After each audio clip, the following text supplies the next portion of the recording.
This study is a major breakthrough into the origins of America. It's never been set forth before. It's going to be a major undertaking. It's kind of like trying to reduce Mount Everest in proper perspective down to where it's as it ought to be and can be seen and viewed with a glance.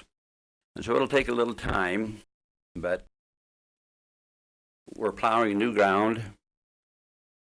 We're seeking historical evidence from people who are specialists in the various areas along the way, but it finally comes out to the fact that it's a new program.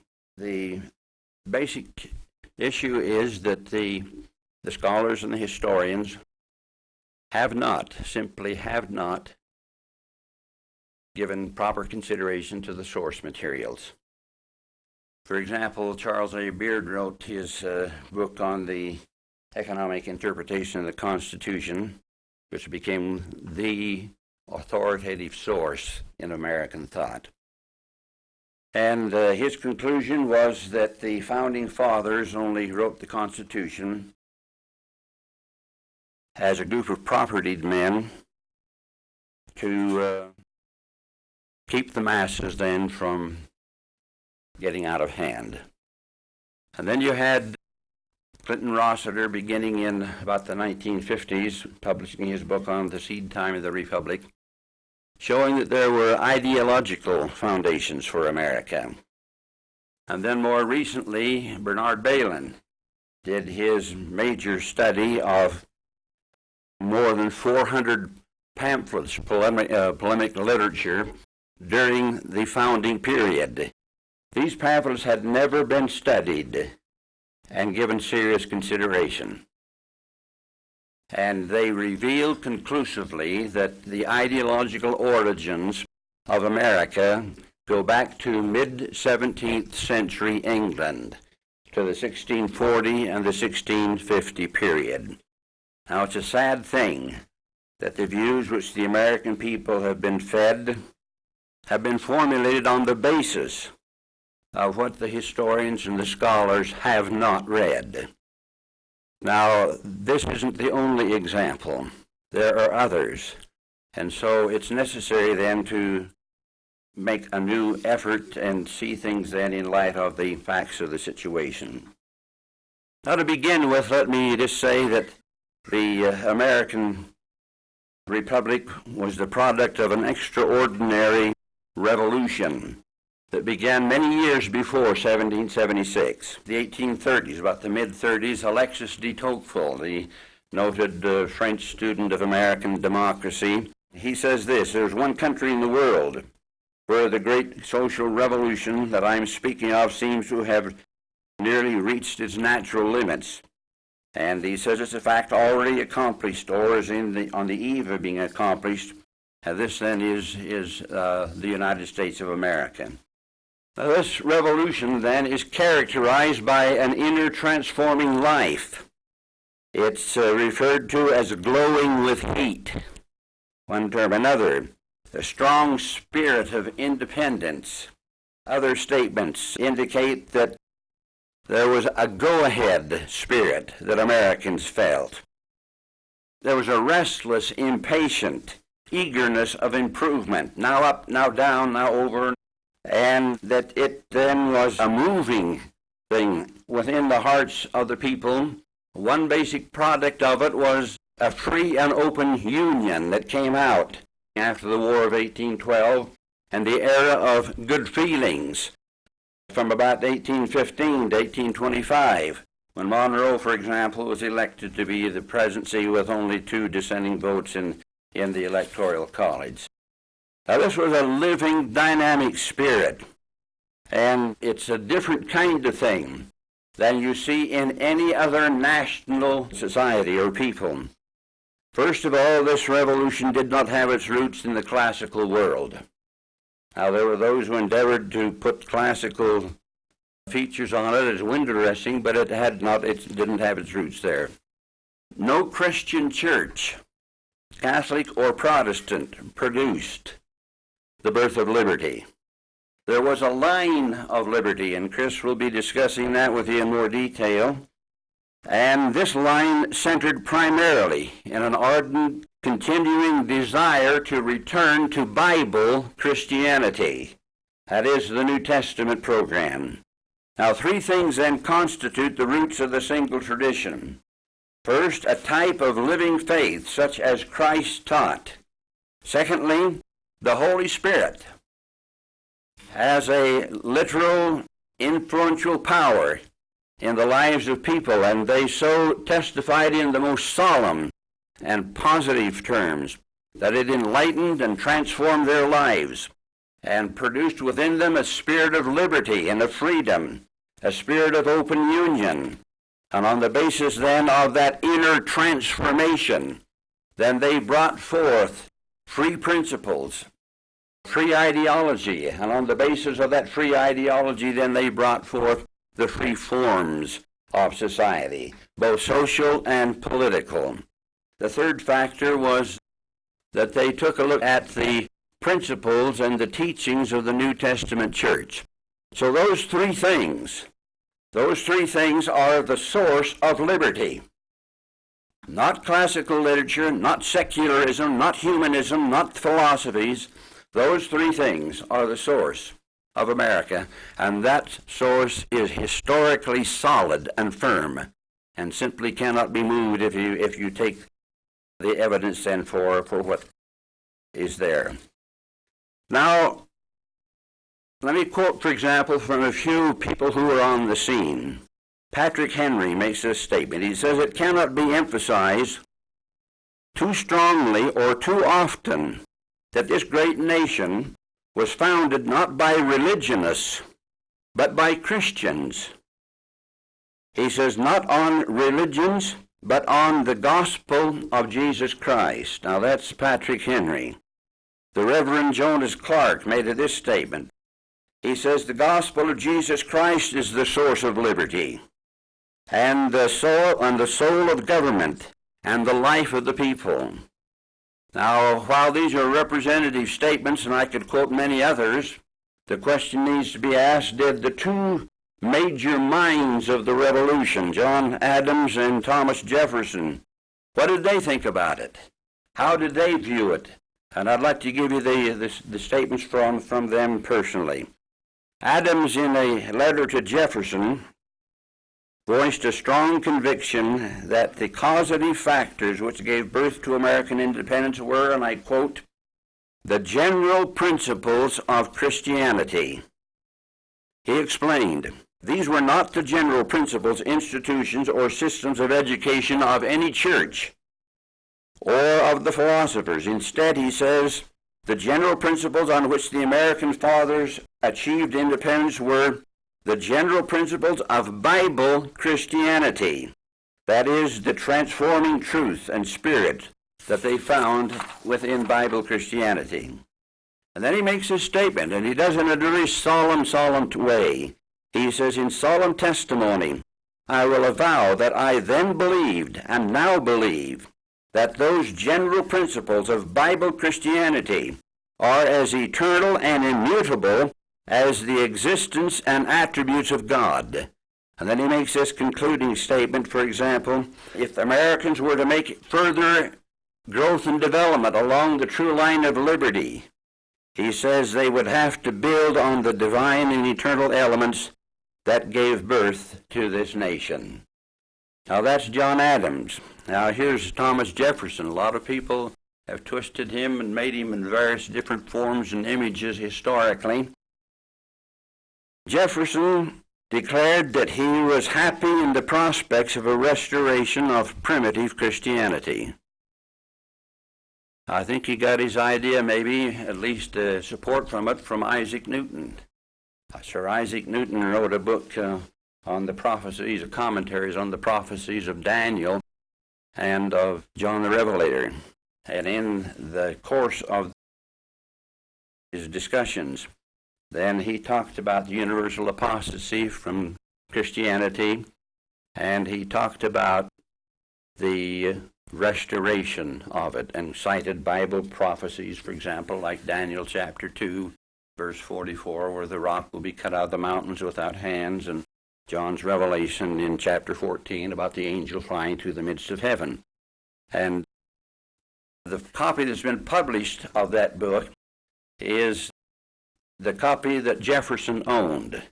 It's now in the Library of Congress, and when I heard that it had been republished or on a photo basis, then I got a copy of it.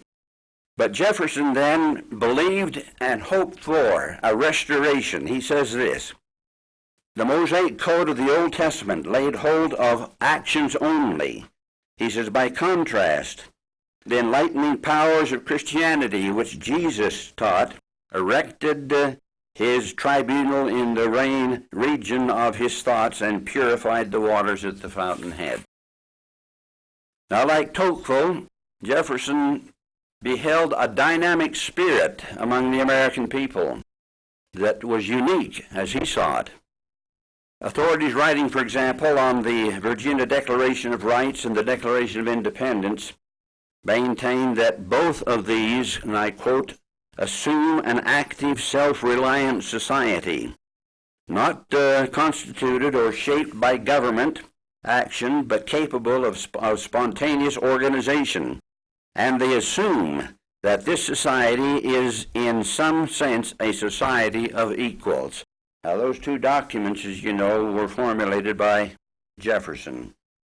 Jefferson held that this spirit of spontaneity, of volunteerism, was typical of their times. And in comparing it then with classical literature, he says this of the Greeks. He says, so different was the style of society then, back in classical times, and with those people from what it is now, and with us, that I think little edification can be obtained from their writings on the subject of government. Jefferson explained they had just ideas of the value of personal liberty, but none at all of the structure of government best calculated to preserve it. Now, that structure of government required volunteerism in it. They could get a city-state that had freedom in it, but if you extended it out, then, as Jefferson puts it, he said, then it was impracticable to do that. And he said they had to submit themselves, and I'm quoting, to an aristocracy or to a tyranny independent of the people. Now, in America, then, that spontaneity and made it possible to organize a national republic and extend that from sea to sea, and this on the basis of the freedom that people enjoyed. So Jefferson then relied on this voluntary principle, and he saw it there, he loved it, he had respect for it. He made the statements that only if we could get this spontaneity as the basis of our lives seriously and truly, he said, could there be a perpetual existence and of freedom on this land. He says, my most earnest wish is to see the existing Republican element of popular control pushed to the maximum of its practical experience. And based on this assumption, then he made this statement. He says, I shall then believe that our government may be pure and perpetual. Now, very quickly, let's talk about the beginning of this revolution. I call it the revolution of life and of liberty, because it was a living thing. And that living power in the lives of people was a power that led to liberty. And so I say it's the revolution of life and of liberty. It came from two sources. The first, not in respect to time, but in respect to the beginnings then about 1300 AD, in that period of time, was a major awakening in the West, sometimes called the Renaissance, which is a term for a new birth. This awakening then was something that was widespread throughout all of Europe, and it literally transformed the lives of people internally. Two prominent authorities state that those who study the Renaissance soon find that, quote, its thinkers must be giving philosophical expression to a certain common spirit which historians have attributed to the age as a whole. The chief question then is one really informed by the new spirit? Now, this enlivening spirit aroused the interest not only of historians of philosophy, but also of scholars in many other fields, in the Protestant and the Catholic theology and classics and in political history and theory. So vital was the effect of the new spirit. Says the historian Valeri that the true value of a given philosopher of the Renaissance must be determined by his recognition or neglect of the authority of his own reason and his own conscience, based on the enlightening influence.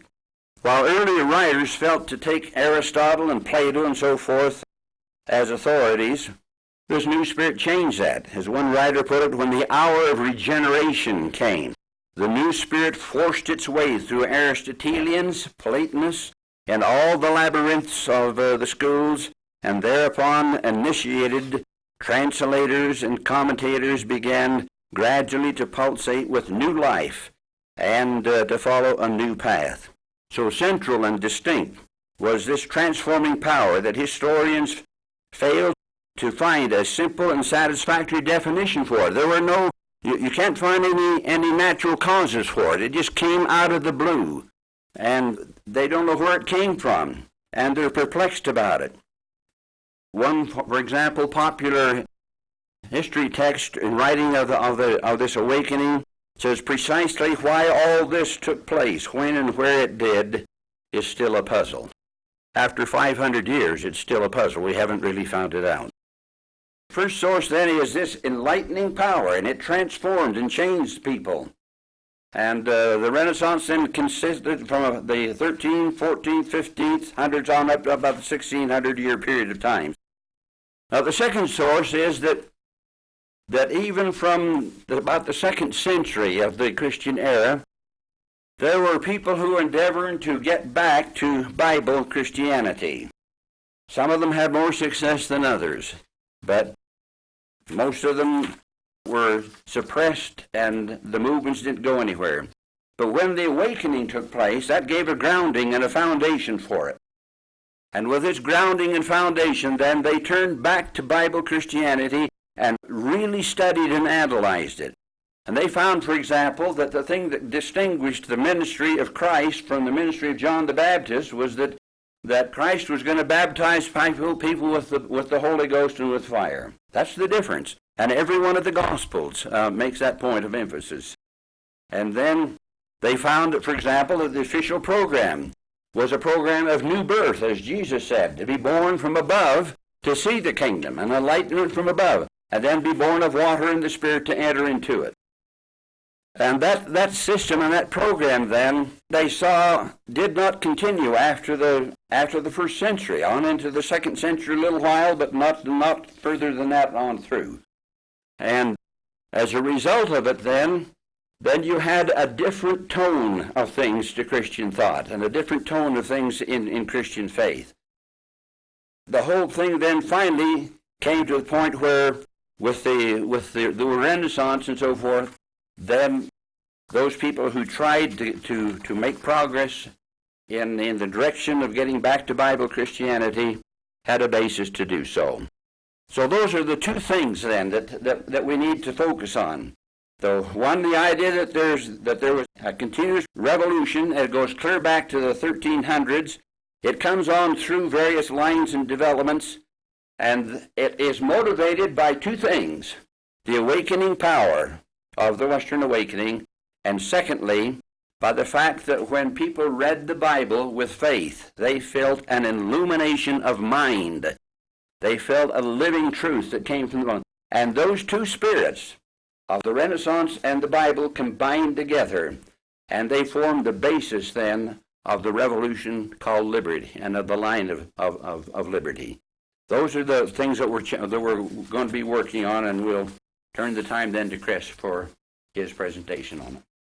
Years from about 1300 to 1830 are called an axial period. The word axial then means that it had an axis. an actual hub. What we're saying now is that ideas came from various sources. And we call this the single tradition, but it's not single in the sense that it came from only one source. As Chris said, it's single because they had an eye single to Christ. A lot of people tried to get back to Bible Christianity, but these people never stopped. Luther stopped at a particular point and then mixed his medieval theology with it and went on, and so did Calvin. But these people never stopped. They continually probed and probed and probed and probed. They were a minority in the population of Europe. But you have, for example, the Lollards and Friends of God. Most people have never heard of them. The Anabaptists, the Continental Spiritual Reformers, and Chris has talked about that. The Oxford Reformers, that's Colette and Erasmus. Luther's early reform. For a while, after the explosion that he caused by nailing his 95 Theses to the Wittenberg Chapel, then this whole tinderbox that had been built up by people teaching spiritual renewal and the need to get back to Christ, that just literally exploded, and for a time he rolled with that and taught it. Now, he didn't teach it out of the heart. He taught it because that was the going thing. And those early sermons then still were quoted over and over and clear down into the 1640 period. And then you've got, for example, the scientific minds. You've got the free enterprise capitalists. You've got Hugo Grotius. You've got the European separatists, the English separatists, the Congregationalists, the Arminians. You've got the Seekers, and these are a very, very important part. Every major father of liberty in the 1640 was in the Seeker tradition. Roger Williams came out of that tradition to America as the first major Seeker personality in America. Organized his colony in Rhode Island, and this on the basis of freedom, just total freedom, freedom and justice. Well, so you have the Seekers, and then you have the Independents. The Independents, we don't usually hear that term very much. John Robinson was the father of the Independents, and he was the pastor of the Pilgrims in Holland. Now do you begin to get the connection? So the Pilgrims then were Independents, and they were a branch then of the English separatists. And then you have the Familists, and they were people who believed, they called themselves the family of love. And but they had a tremendous influence in this actual hub, an actual period. And then the Baptists came out of this period into the period of the 1640s and played a major role in the events that finally gave birth to liberty. And if you want a year for the birth of liberty, it was 1647. That's the year of the birth of modern liberty. But it was in embryo. It was in embryo. Now this actual period then has the feed dunes. It's like a huge wheel. And the spokes then run from here into the actual hub. And then when they get into the actual hub, they coalesce. And then they go through a process that we call synergism. Now, synergism, let me define it. Synergism is a program where 2 times 2 equals 6 instead of 4, because the coalescing of forces brings forth other factors, and that which is synergized then ends up this way, that the total of the total program is greater than the total of the constituent elements if they were added up individually. A man and his wife who really do it as they ought to have greater power as a unit, as a one flesh, than they would have separately and singly. And similarly then, the synergism then brought forth maturity and greater refinement of principle, of spirit, of detailed concept. And so you have the actual hub, and the actual hub then runs from about 1620 to 1688. But then there's what I call a core. A core was in the year 1640 to 1660. And what was going on in England at that time?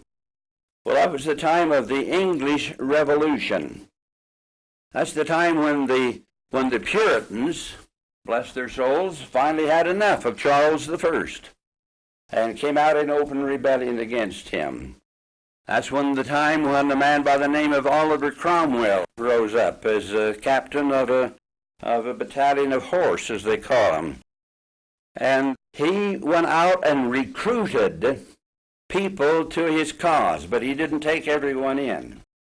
He took those people who were spiritually enlivened. He took people of the single tradition, and he brought them into his army, and these people had a loyalty and an integrity and a vision and a hope and something to fight for and to work for that the others didn't. They called them Roundheads, and the king's forces they called Cavalier. Now the Cavalier Chevrolet is a great Chevrolet. They'll never call it the Roundheads, but the Roundheads had Cromwell as one of their major leaders, and they were men then who were spiritually renewed and born again spiritually.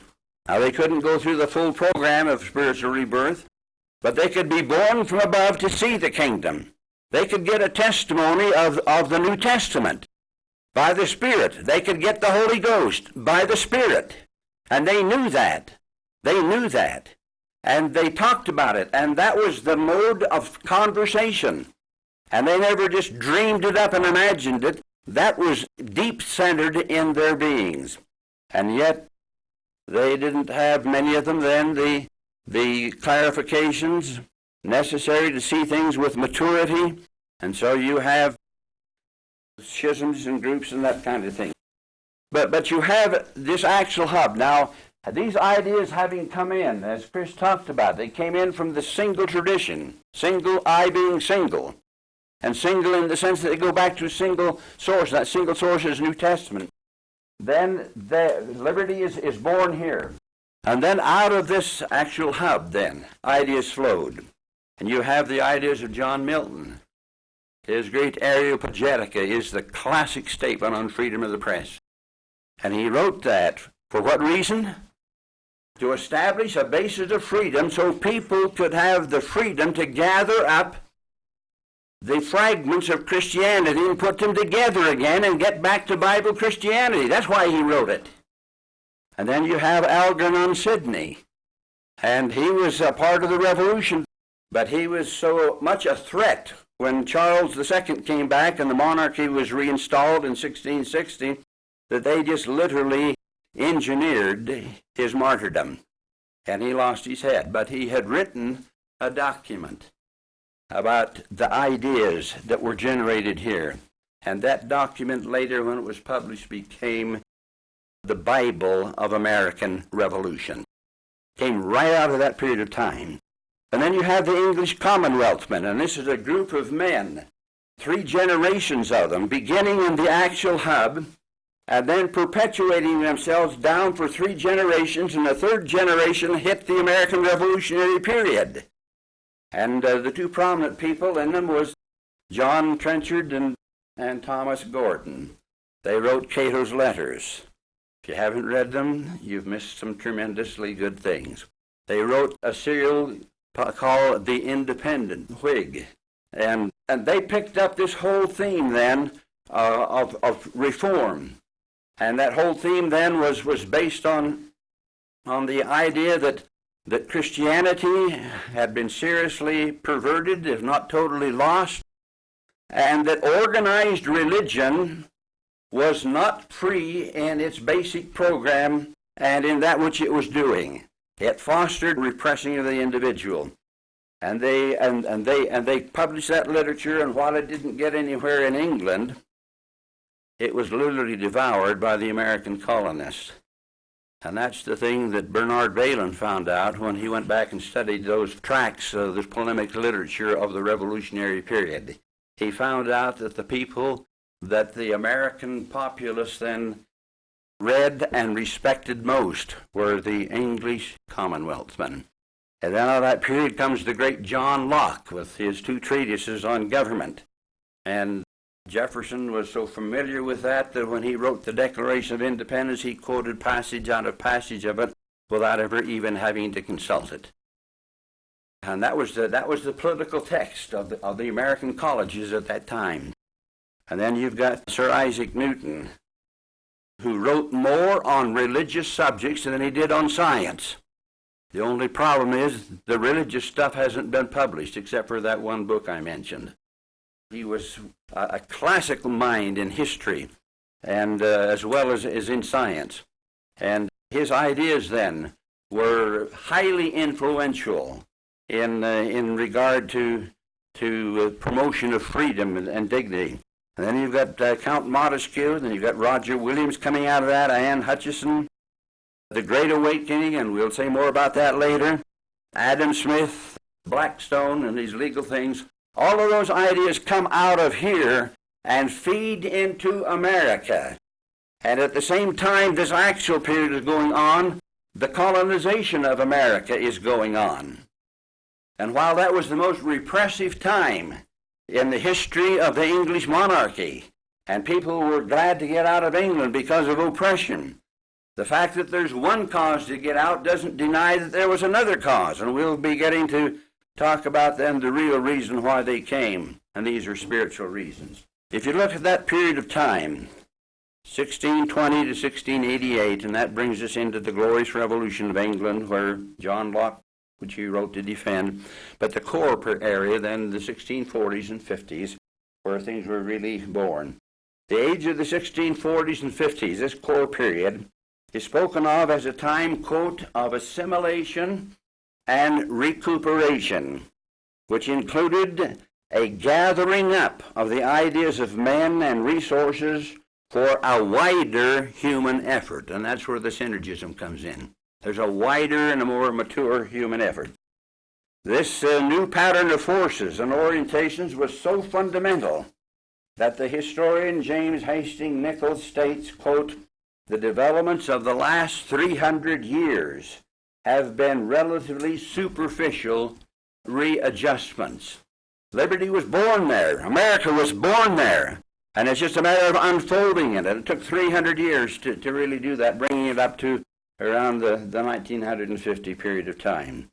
In 1925, Alfred North Whitehead stated, a brief and sufficiently accurate description of the intellectual life of the European races up to our time is that they have been living upon the accumulated capital of ideas provided for them by the genius of the 17th century.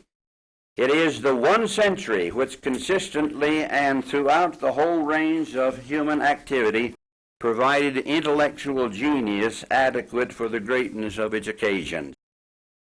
Now, evidence then indicates that we come over here to about 1830 for the end of the actual period, and let me explain that. There was an ebbing away of the vitals, the vital spirit that gave rise to the actual period. And in order to see that properly and correctly, we need to note that there are two types of transformation that came out of the Western Awakening and finally matured in the actual hub. There are two types. One was a transformation of the individual in his soul and his heart, within his inner being, the enlightenment of his spirit within.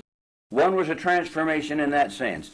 And then based on that, then they awoke and applied that new light, and there was a transformation in the temporal world. There was a geographic revolution. People began to move. Columbus was a part of that geographical thing in the discovery of America. There was an intellectual transformation. There was an actually life transformation. People actually got taller.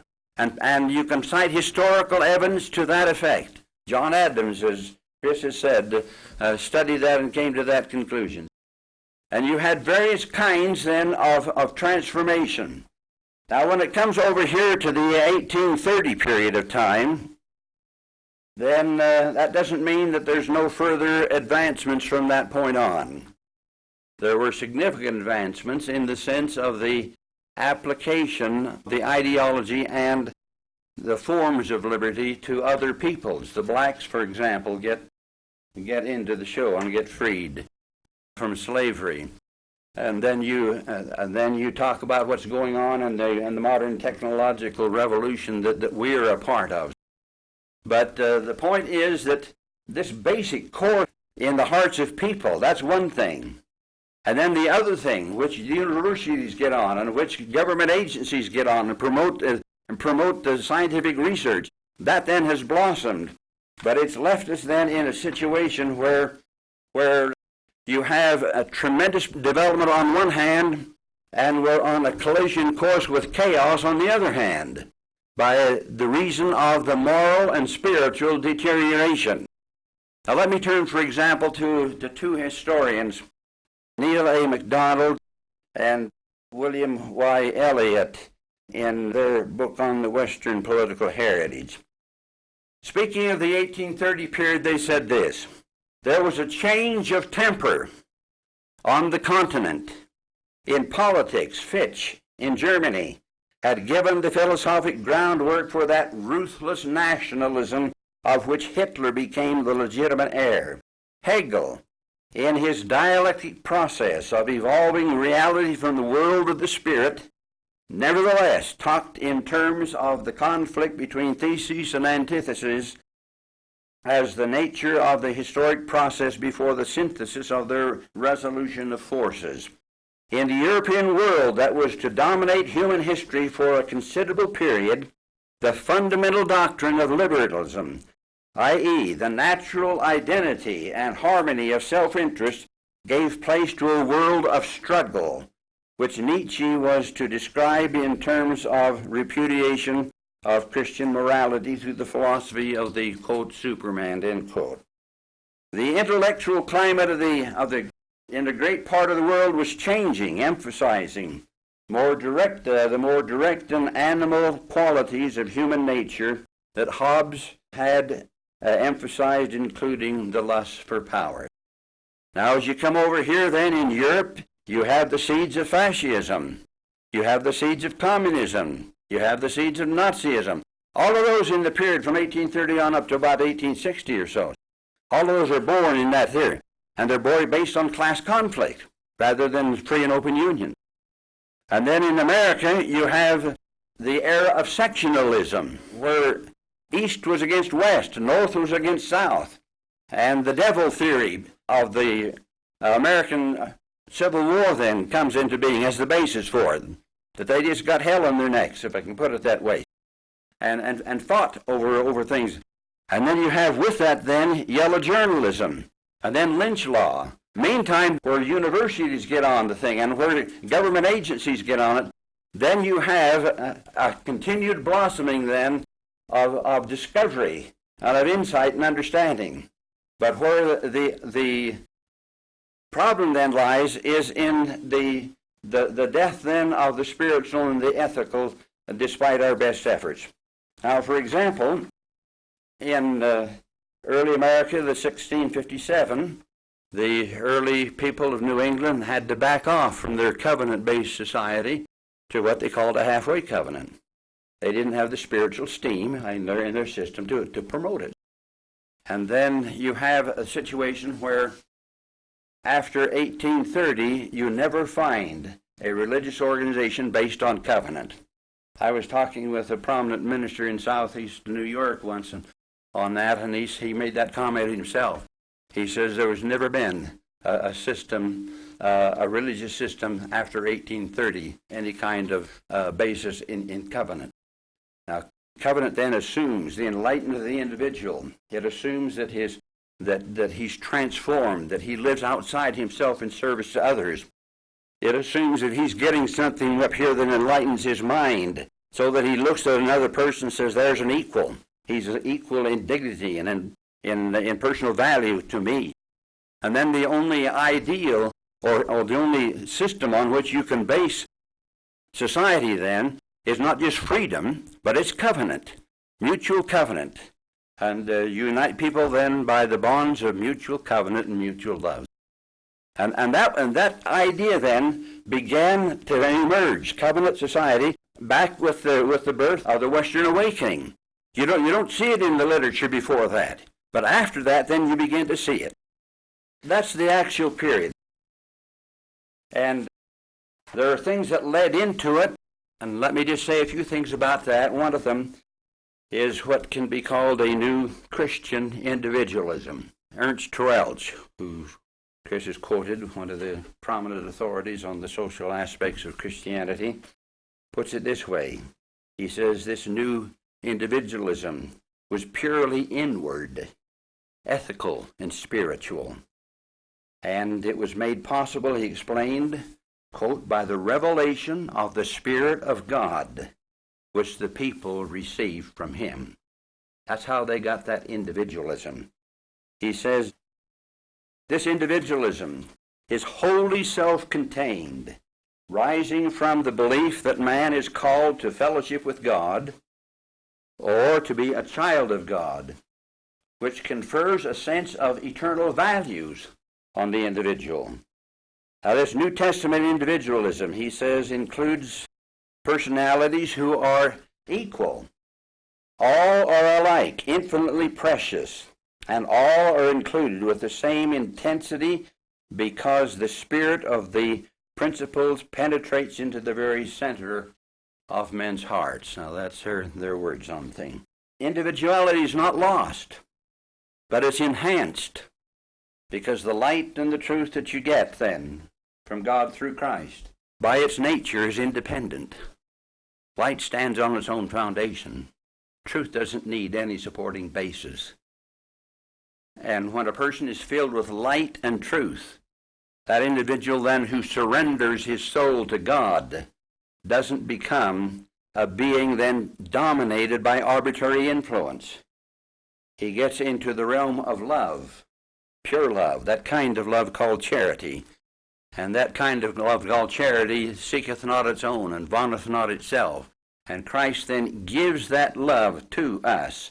And with that he gives truth and he gives light.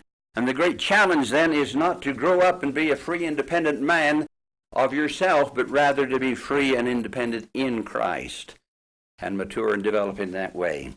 And so there was a new individualism, and it began to grow and mature. And it came then from these various sources and fed into the actual period, the actual hub, and particularly into the actual core. And one group then was the familists, the family of love. And they believed that, and they went out and taught that all over the country. They had the need then to get the love of God in your lives. And some of the most important documents of the English Revolution emphasized the need for Christian love as the basis of human life. Now, along with that, another factor then was what is called the new learning. Now, the new learning, the term itself has its origins, as far as I can tell, in Italy, among the Italian reformers that Chris talked about. And William Dell, one of the prominent minds here of the actual period in England, defines where it came from. And he indicates that it came then from the breaking forth of the gospel, he says, the truth and light and life of the Spirit of God. One of its major contributions was that it promoted objective analysis. People wanted to get back to the truth and see things simply on the basis of truth.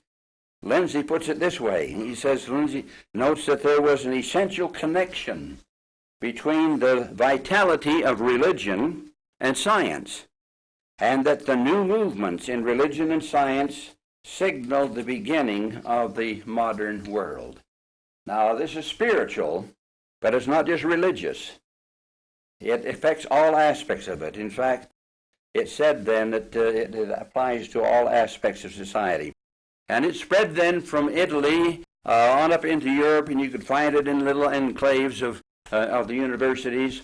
Then an important figure who gets involved in it is John Colet, the son of a wealthy merchant who was twice Lord Mayor of London.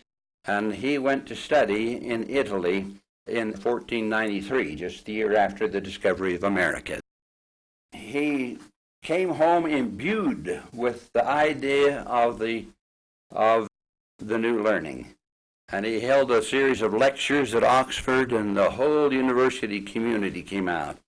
And he lectured then on the book of Romans in the New Testament. And his idea then was to see things objectively.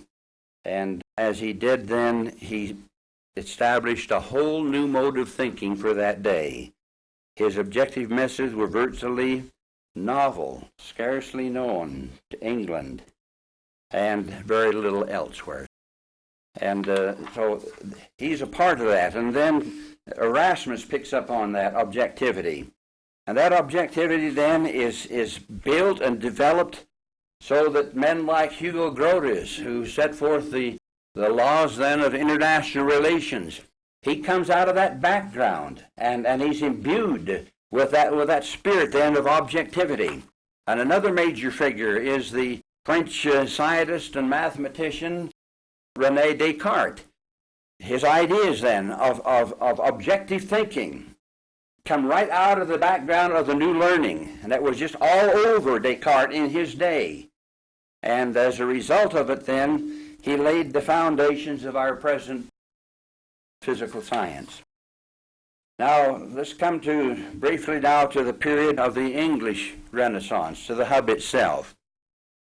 Two movements need to be seen in order to get there that were central to all these other things that led into it.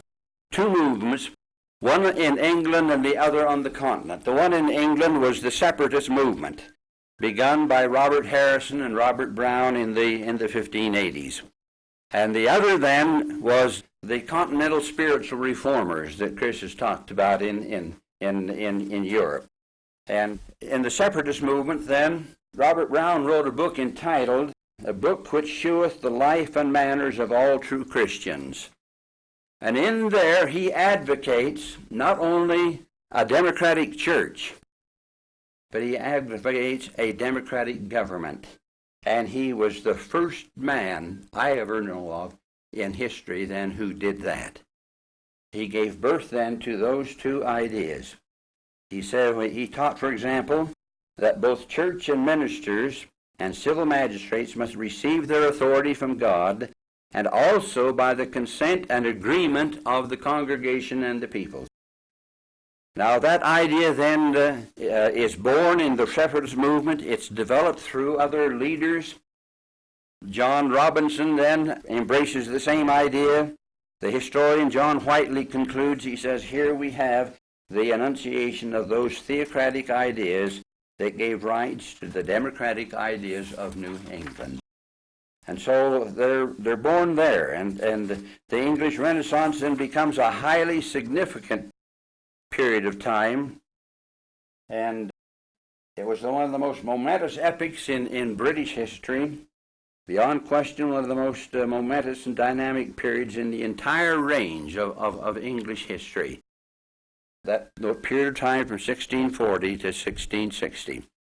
And it saw the birth then of a new civilization, a new kind of Christianity that was planted in North America, as distinct from the kind that was planted in Central and South America. It just had a new spirit, a new vibrance about it. Now finally, one final thing let me work on, and that is the idea of the free churches. In this period of time, these groups, and they were minority groups, but their coalesced power as it came together there gave them strength. And Lord Brooke, for example, in talking about that period in the 1640s, he says, and I quote, "We all know that within these 10 years past, all the nonconformists in England could not amount to more than 100 or 200 people." He says, and now how many thousands there be. You see, it just literally mushroomed out.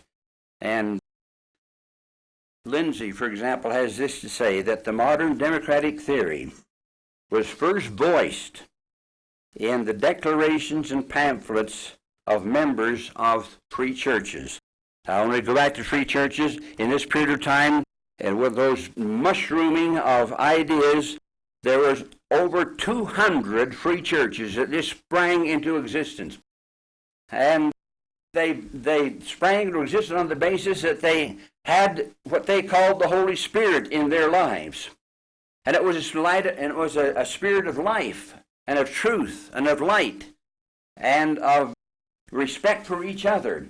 And so they got together then just as free individuals, and they elected their own ministers. They did their own program. And then when the English Revolution deposed Charles I from his throne over on England, then there were debates that were held as to what kind of a government we needed. And meantime, as I said, Oliver Cromwell had recruited people from these three churches. And they were the genius then of what he called the New Model Army. And they were the key to the success then of Oliver Cromwell in his day. And as they did that then they got together and they debated the issue of what kind of society they ought to have. And so you have two prominent debates. One's called the Putney debates, and the other the Whitehall debates. And the interesting thing about it is that they had a stenographer there who knew shorthand. And he took down those debates word for word. And we have the record. And you know what they were talking about? They were talking about the same basic principles that we see in the American Revolution. They were talking about consent. They were talking about unalienable rights. They were talking about contract, mutual respect. They were talking about constitutional government based on freedom, the dignity of the individual. That's what they were talking about. And the sad thing is they didn't have enough numbers to carry the ball clear through. And so the pendulum swung back, and as a result then, the monarchy came back on the throne, and there was an oppression of these ideas, and as a result, though, the doors were closed. But the ideas had been born. And then these gentlemen over here took those ideas and began to broadcast them. And there was a group of people in British America that just literally devoured that stuff. They came here for freedom. And the Puritans had the idea of a Calvinistic society. But when you get from the early days down to the Revolutionary period, the liberal principles of the Pilgrims had so modified the spirit of things that Calvinism was essentially different than what it originally had been. Now that's the picture of things, and you have then these significant develops, and with it then the scientific revolution, and with it then the free enterprise economic program developing, and all of those things then fed into and made a new Christian society. And that's the thing that gave birth to America. The founding fathers, with their genius and their inspiration, didn't invent any idea. They picked them up out of their culture, out of the new society that had been born, which was Christian. Thank you. I spent a month in the Vatican Library. You don't get in there, but just walking in. I spent considerable time at Oxford University Library, at Cambridge, at the British Museum Library. I've had at least 200 books from BYU Library in my private study, and they finally made me cut it down to 100, so I've only got 100 there now. But it's been a long, hard thing, and it's difficult to express this thing with all the clarity. But if you can just bear with us, I'd like to develop 2 or 3 ideas. Number one is the character of principles. The ideas that went into America were unique.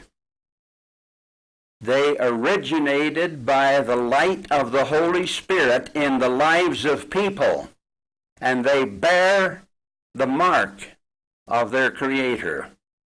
One of the great ideas that brought about liberty was the idea of conscience. when this inner illumination hit. And when they read the Bible and began to get the flow of the Spirit, the word is autopistos. That's a Latin term. A-U-T-O is auto, and you put that in front of mobile, and what have you got? You got a self-moving thing out here. And the word pistos then is the basic root for piston. And what have you got? You got something that hammers. And the idea was then, and this was a popular idea, that the word is autopistos. It's got power in itself. And it enlightens conscience. And as one German historian put it, conscience then became the basis then for the idea of unalienable rights. Conscience became the basis for the age of reason. And it wasn't just reason like the classic world had it. The fathers of liberty called it right reason. And the reason it was right is because it was illuminated by the Spirit. And that Spirit was a Spirit of truth. That's the scriptural name for it. It was a Spirit of truth, and it was a Spirit of light, and enlightened their minds.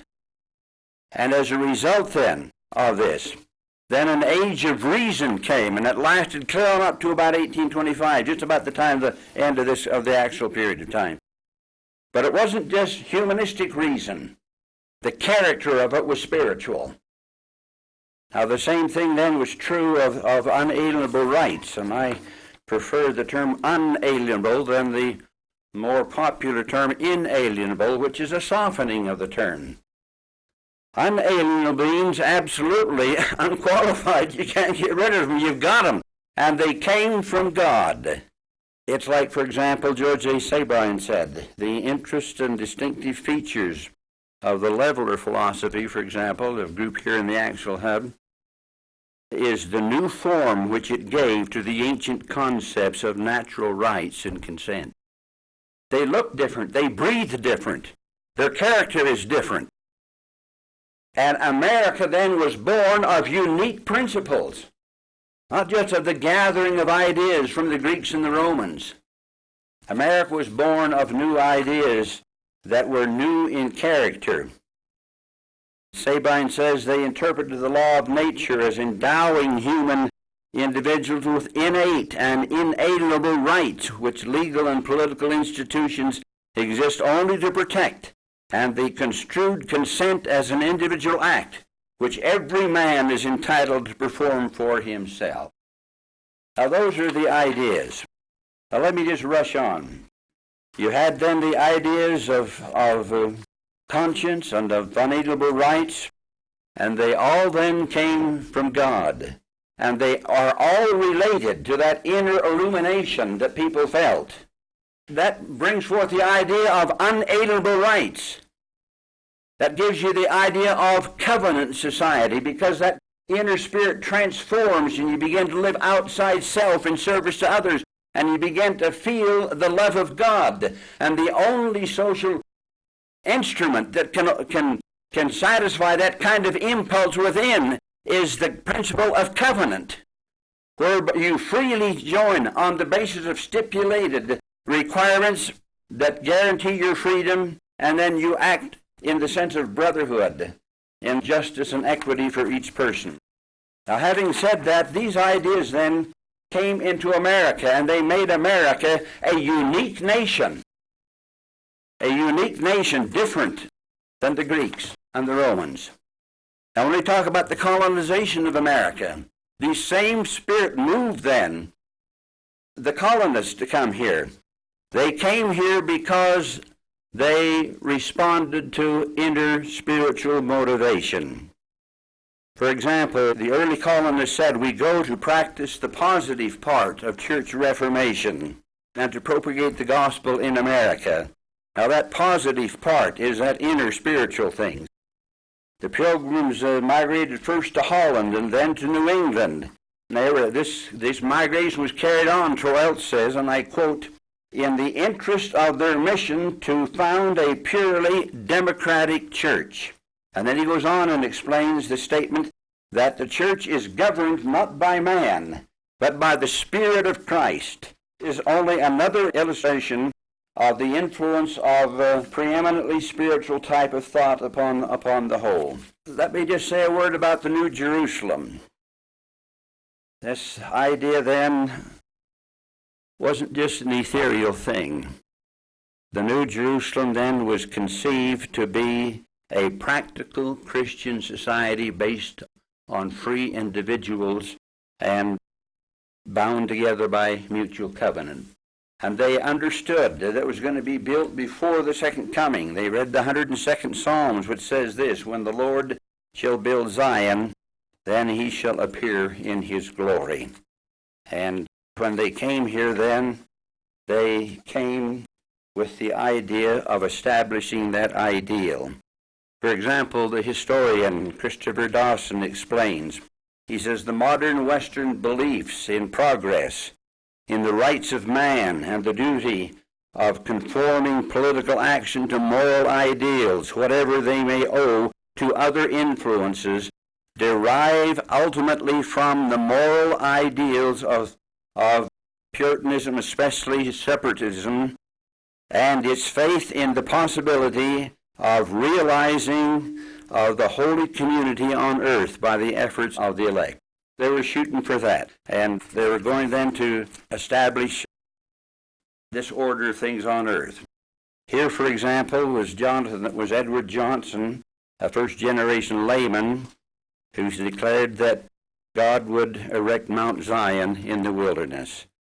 And then, as Governor John Winthrop said, as he came to Massachusetts, he says, "We shall be as a city on a hill. The eyes of all the people are upon us, so that we shall, if we deal falsely with our God in this work we have undertaken, and so cause him to withdraw his present help from us, we shall be made a story and a byword through the world."